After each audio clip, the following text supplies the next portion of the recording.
লাগে না।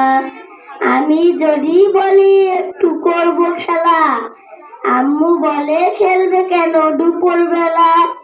আমি যদি বলি একটু করব খেলা, আম্মু বলে খেলবে কেন দুপুর বেলা। আমি যদি হতাম মা, বাধা নিষেধ করতাম না, আমার মেয়ে বলতো আমায় কত ভালো মা, কত ভালো মা।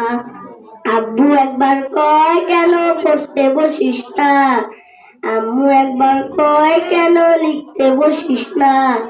কি করে বলি আমার পড়ালেখা ভালো লাগে না, ভালো লাগে না। ঘুম না হতে টাকা রাখি সকালবেলা, শুধু বই নিয়ে পড়তে বলে কি ঝামেলা। ঘুম না হতে টাকা রাখি সকালবেলা, শুধু বই নিয়ে পড়তে বলে কি ঝামেলা।